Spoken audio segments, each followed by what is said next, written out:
बिस्मिल्लाहिर्रहमानिर्रहीम। अस्सलाम वालेकुम viewers, welcome to my channel solution home. आज जो रेमेडी हम आपके साथ शेयर करने वाले हैं, इससे ना सिर्फ आपका चेहरे का कलर फेयर होगा बल्कि आपकी पूरी बॉडी का कम्प्लेक्शन फेयर हो जाएगा।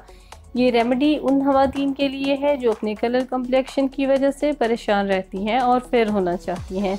और आजकल तो मार्केट में कलर फेयर करने वाले इंजेक्शन भी आ चुके हैं, जिसे ख़वातीन ने बहुत ज़्यादा तादाद में यूज़ करना शुरू कर दिया है, जिसके साइड इफ़ेक्ट भी आना शुरू हो गए हैं। तो बहुत सारी ख़वातीन को कलर को फेयर करने के लिए पिल्स का भी यूज़ करती हैं, जो कि बहुत ज़्यादा नुकसानदेह है। मेरी इन ख़वातीन से गुजारिश है कि प्लीज़ आप ऐसा ना करें। व्यूअर्स, आज जो रेमेडी आपके लिए लेकर आई हूँ, जो कि पूरी बॉडी के लिए बेस्ट टॉनिक है और आपकी पूरी बॉडी का कलर भी फेयर करेगा। तो व्यूअर्स, इस वीडियो को एंड तक ज़रूर देखिएगा ताकि आप अच्छे से समझ सकें। और जिन लोगों ने हमारा चैनल अभी तक सब्सक्राइब नहीं किया तो प्लीज़ वो लाइक करें, शेयर करें, सब्सक्राइब करें और बेल आइकन को प्रेस करना मत भूलें ताकि आने वाली वीडियोस का नोटिफिकेशन सबसे पहले आपको मिल सके। व्यूअर्स, रेमेडी की तरफ आते हैं।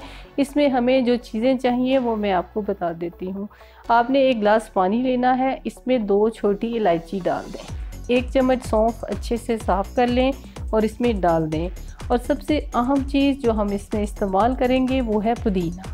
पुदीना वाहिद एक ऐसी हर्ब है जो हमारे मैदे को, हमारे निज़ाम को बेहतर करने में बहुत ज़्यादा इफ़ेक्टिव होता है और हमारी रंगत को निखारता है। फिटनेस के लिए भी ये ज़बरदस्त है। आपने 1 से 1.5 चम्मच खुश्क पुदीना इसमें डाल देना है और आखिर में 2 लौंग डाल दें और सारी रात के लिए भिगो दें। सुबह निहार मुँह इसे पी लेना है और आधे घंटे बाद नाश्ता करना है। व्यूअर्स, ये टॉनिक बहुत ज़्यादा एनर्जेटिक भी है और ये हमारी बॉडी को भी फेयर करेगा। इसके 1 हफ्ते के यूज़ से ही आपको फ़र्क दिखने लगेगा।